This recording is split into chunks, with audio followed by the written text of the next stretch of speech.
गढ़वा में truck auto में टक्कर, 5 मजदूरों की मौत। सभी गुजरात कमाने जा रहे थे, ट्रेन पकड़ने निकले थे, 6 की हालत गंभीर है। आपको बताते चले कि झारखंड के गढ़वा जिले में सड़क हादसे में 5 लोगों की मौत हो गई, जबकि 6 लोग बुरी तरह से घायल हुए हैं। हादसा NH 75 गढ़वा मूड़ी सेमर मार्ग पर श्री बंशीधर नगर थाना क्षेत्र के जतपुरा गाँव के पास हुआ। सभी मजदूर ऑटो से रेलवे स्टेशन जा रहे थे। इसी दौरान ट्रक से आमने सामने की टक्कर हो गई। घटना गुरुवार देर रात की है। मरने वाले सभी एक ही गांव के थे।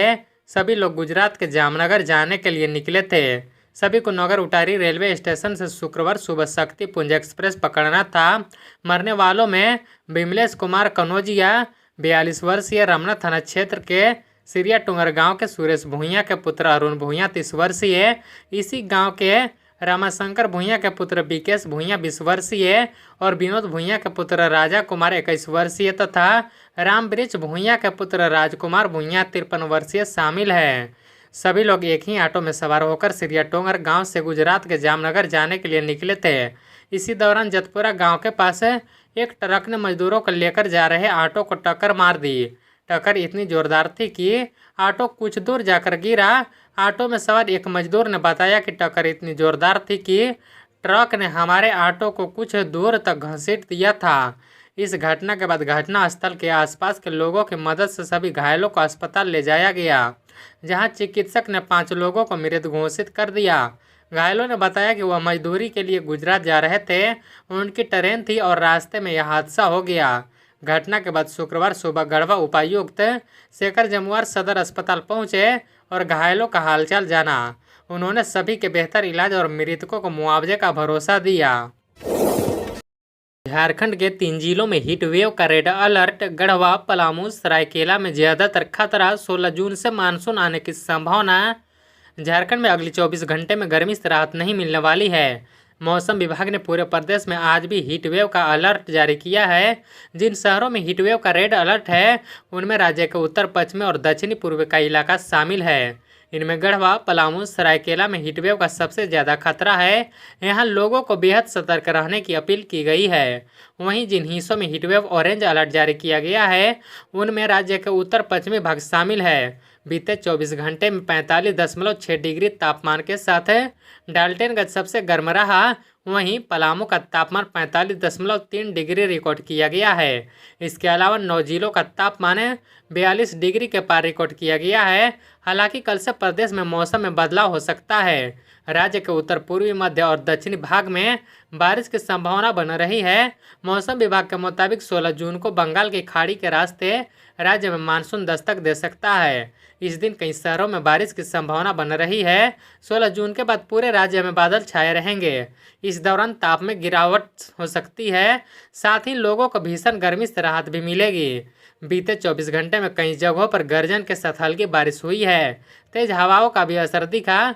राज्य में सबसे अधिक बारिश दुमका के हरिपुर इलाके में हुई है, जहां 10.2 mm की बारिश हुई है। राज्य में ज़्यादातर जगहों पर हीटवेव का असर दिखा है। राज्य में सबसे अधिक तापमान डाल्टनगंज में 45.6 डिग्री सेल्सियस दर्ज किया गया। राज्य में सबसे कम तापमान गिरिडीह में 26.7 डिग्री सेल्सियस दर्ज किया गया है। भीषण गर्मी की चपेट में हजारीबाग, पारा 43 डिग्री। लू ने बढ़ाई परेशानी। आपको बता दें कि हजारीबाग इन दिनों भीषण गर्मी व लू की चपेट में है। लोग घरों में बंद हैं। रोज कमाने खाने वाले लोगों को लिए परेशानी बढ़ गई है। सुबह 8 बजते ही सड़कें तपने लगती है। शाम 6 बजे तक सड़क से गर्मी निकलती रहती है। घरों में उमस के चलते लोग परेशान हैं। गर्म हवा के झोंकों से लोगों को जीना मुहाल हो गया। जिले में पड़ रही भीषण गर्मी से लोगों को आगामी 3 दिनों तक राहत मिलने की उम्मीद नहीं है। गुरुवार को अधिकतम तापमान 43 डिग्री सेल्सियस व न्यूनतम तापमान 26 डिग्री सेल्सियस रिकॉर्ड किया गया। जिले के कई क्षेत्रों में कुआं व तालाब सूख चुके हैं या तो सूखने के कगार पर हैं। इस गर्मी में लोगों को पीने का पानी एक बड़ी समस्या बन गई है। शहर के कई मोहल्ले में बोरिंग भी फेल हो चुके हैं। अब लोगों की निगाहें नगर निगम की ओर है। मौसम वैज्ञानिकों के अनुसार मानसून सिलीगुड़ी, सिक्किम में आकर ठहर सा गया है। फेवरेबल कंडीशन नहीं मिलने से मानसून आने में देरी हो रही है, वहां से आगे नहीं बढ़ रहा है।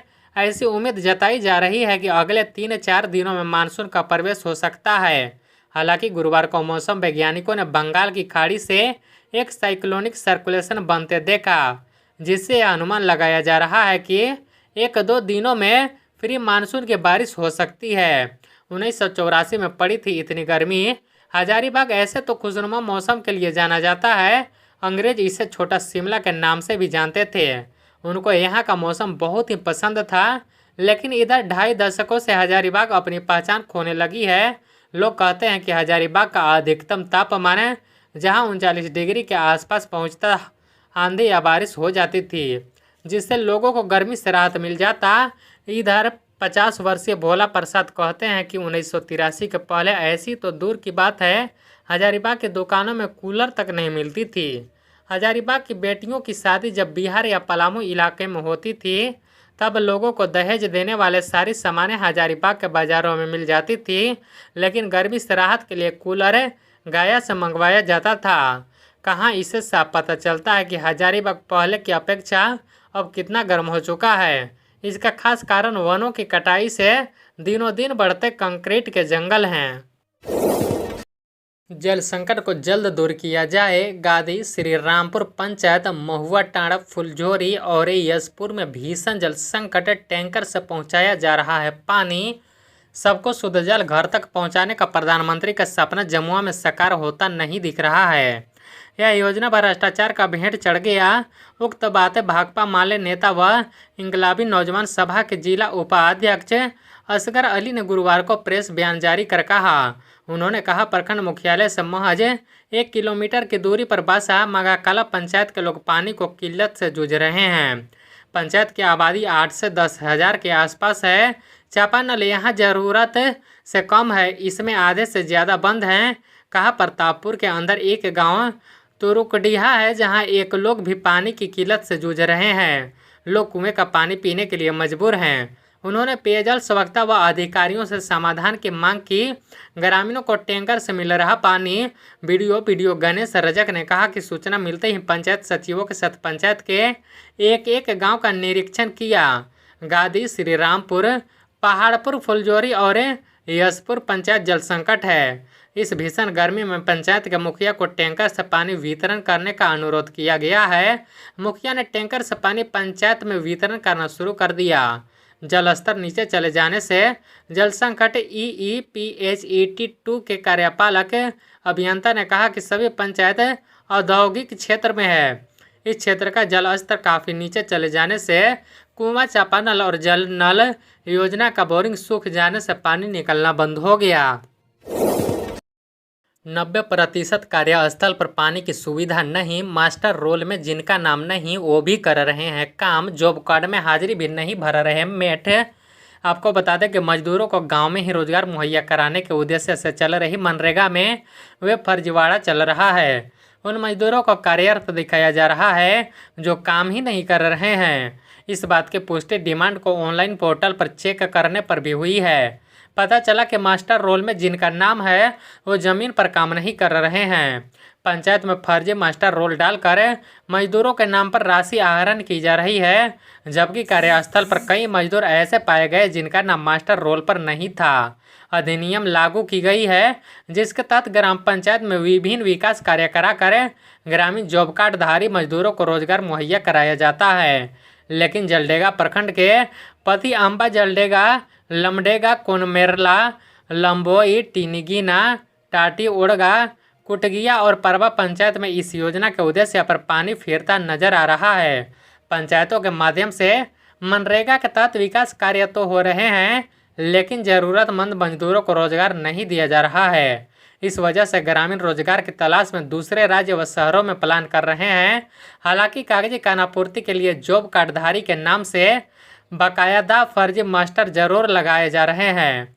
हैरान करने वाली बात तो यह है कि जिम्मेदार कर्मी प्रखंड में मनरेगा के तहत संचालित योजनाओं का मॉनिटरिंग करते ही नहीं हैं। बताया गया कि योजना स्वीकृत होने के बाद पूरे प्रखंड में 70% लाभुक ग्राम सभा में दिए गए खाता प्लॉट नंबर पर योजना को न बनाकर दूसरे किसी खाता प्लॉट नंबर में योजना का संचालन कर रहे हैं।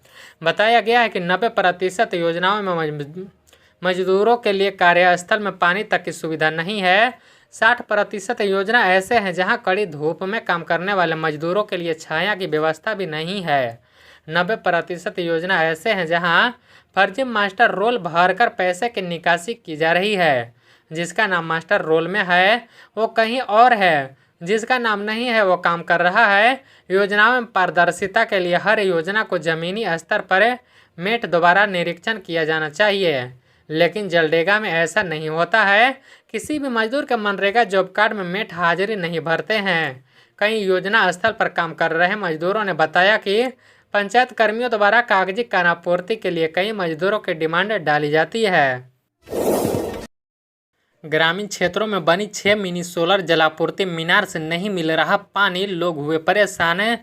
आपको बता दें कि ग्रामीण क्षेत्रों में घर घर शुद्ध पेयजल उपलब्ध करवाने के उद्देश्य से सरकार और विभाग भले ही नई योजनाओं पर करोड़ों रुपए खर्च कर रही है, लेकिन वर्षों पूर्व पेयजल आपूर्ति के लिए बनी बड़े योजनाओं को चालू करने में विभाग गंभीर नहीं है। यदि इन बंद पड़ी योजनाओं को विभाग चालू कराने के प्रति गंभीर होता तो नई योजनाओं पर खर्च होने वाली सरकारी राशि की बचत होती।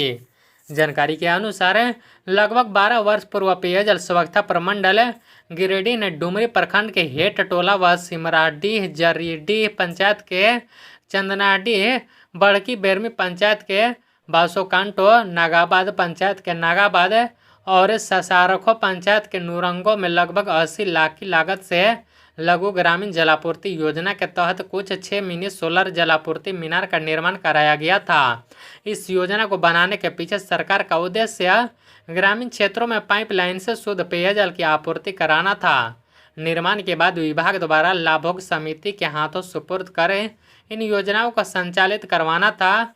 बताया जाता है कि योजनाओं के निर्माण में घालमेल के कारण निर्माण के बाद से ही योजना के संचालन में ग्रहण लगना शुरू हो गया। शुरू होने के 2 वर्ष होते होते सभी योजनाएं बंद हो गई। डुमरी की हेट टटोला और सिमराडीह में बना जलापूर्ति प्लांट चालू ही नहीं हो पाया। इसी तरह बासोकांडो का जलापूर्ति प्लांट लगभग 2 वर्षों तक चलने के बाद सोलर प्लेट खराब होने और अन्य तकनीकी कारणों से बंद है। इसी तरह चंदनाडीह, नागाबाद और नूरंगो का जलापूर्ति प्लांट से भी ग्रामीणों को लाभ नहीं मिला। बताया जाता है कि हेट टोला और सिमराडीह जलापूर्ति प्लांट को सुपुर्द करने के लिए तत्कालीन मुखिया को कहा गया था। हेट टोला और सिमराडीह में बना सोलर मिनी जलापूर्ति मीनार लाभुक समिति को नहीं सौंपे जाने के कारण चालू नहीं हो सका। इस संबंध में पूर्व तत्कालीन मुखिया फलजीत महतो ने बताया कि नियमतः विभाग द्वारा मीनार को 1 वर्ष चलाने के बाद उसे लाभुक समिति को सौंपा जाना था, लेकिन मीनार बनने के बाद कभी भी इसे चालू नहीं हुआ। चीफ की बैठक में उठाया गया मामला पर पहल नहीं। चीफ सदस्य इस संबंध में क्षेत्र के चीफ सदस्य प्रदीप मंडल ने बताया कि इस मामले को कई बार जिला परिषद की बैठक में उठाया गया था पर कोई पहल नहीं हुई। बताया कि यदि उक्त सभी सोलर मिनी जलापूर्ति मीनार चालू होती तो नई योजनाओं में लगने वाले सरकारी राशि की बचत होती। पड़ोसी से हुआ 2 बच्चे की मां को प्यार, पति ने कर दी पत्नी की हत्या। रास्ते में स्क्रूप ड्राइवर पेट में घोंपकर मार डाला। आपको बता दें कि 2 बच्चों की मां को पड़ोस में रहने वाले एक व्यक्ति से प्यार हो गया। पति और पत्नी के बीच पड़ोसी की वजह से झगड़ा होने लगा। पति ने पत्नी को समझाने की बहुत कोशिश की, लेकिन अंत में जब पत्नी नहीं मानी तो पति ने उसकी हत्या कर दी। घटना पालकोट थाना क्षेत्र के दंतली डैम स्थित बालको पहाड़ से 2 बच्चों की मां होलिका देवी का शव बरामद किए जाने के बाद पुलिस ने हत्या की गुत्थी सुलझा ली है। साथ ही हत्याकांड में शामिल उसके पति संजय साहू को गिरफ्तार कर ली है। संजय ने पत्नी की हत्या में अपनी संलिप्तता स्वीकार की। साथ ही उसके निशानदेही पर पुलिस ने हत्या में प्रयुक्त स्क्रू ड्राइवर, पेचकस व घटना में इस्तेमाल बरामद कर ली है। अपनी गिरफ्तारी के बाद संजय ने पत्नी की हत्या किए जाने के पीछे के कारणों का खुलकर खुलासा किया है। पुलिस को उसने बताया कि उसकी पत्नी होलिका सिमडेगा जिला के आरानी नवाटोली गांव की रहने वाली थी। 10 साल पूर्व दोनों का विवाह हुआ था। दोनों के 2 बच्चे भी हैं, मगर इधर 1.5-2 साल पूर्व से उसकी पत्नी का पड़ोस के रहने वाले एक युवक के साथ प्रेम संबंध प्रसाद ले रहा था। दोनों के बीच अवैध संबंध भी थे। जब वह राजमिस्त्री के काम से घर के बाहर कहीं जाता तो उसकी पत्नी अपने प्रेमी से मिलती थी। इस बात की जानकारी उसके मायके वाले को भी दी गई थी, जिसके बाद पत्नी को उसके मायके पहुंचा दिया गया था। वह काफ़ी दिनों से मायके में भी थी। इसके बाद पारिवारिक समझौता व पुनः इस तरह की हरकत नहीं करने की सहमति के बाद पत्नी को वापस लाया गया था, मगर वापस आने के बाद भी उसका प्रेमी से मिलना जुलना लगा रहा। काम से उसके घर लौटने के बाद उसे पारिवारिक सुख नहीं मिल पाता था, जिसके बाद वह पत्नी को उसके प्रेमी से बचाकर रखने के लिए जहां काम करने जाता था वहां साथ ले जाता था, मगर वहां साथ रहना नहीं चाहती थी। काफ़ी समझाने के बाद भी वह मानने को तैयार नहीं थी। पति नियाम के छोड़ देने की बात कही, जिसके बाद वह उससे बाइक में साथ लेकर मायके जा रहा था। इसके बाद पत्नी को बालको पहाड़ के पास ले जाकर स्क्रू ड्राइवर को गला में घोंपकर मार डाला। साथ ही उसका प्रसाद लेकर वापस घर लौट गया। इसके बाद पुलिस उसे पकड़ ली। इधर पूरे घटनाक्रम को लेकर एसडीपीओ नज़ीर अख्तर व थाना प्रभारी मोहम्मद जहांगीर ने बताया कि घटना के बाद होलिका देवी के पिता शंकर सिंह के लिखित आवेदन के आधार पर कांड दर्ज किया गया। साथ ही कांड के तत्वीद उद्भेदन हेतु पुलिस अधीक्षक के निर्देश पर उनके नेतृत्व में एक विशेष अनुसंधान टीम का गठन किया गया। अनुसंधान के दौरान घटना में मृतका के पति की संलिप्तता सामने आई। फिर गुप्त सूचना पर पति 30 वर्षीय संजय साहू, पिता स्वर्गीय जगन्नाथ साहू, ग्राम तपकारा, थाना पालकोट को गिरफ्तार किया गया। तत्पश्चात उसका स्वीकृत बयान लिया गया। अपने स्वीकारो बयान में पति संजय साहू ने पुलिस को घटना में अपनी संलिप्तता बताते हुए उपरोक्त कारणों की विस्तृत जानकारी दी।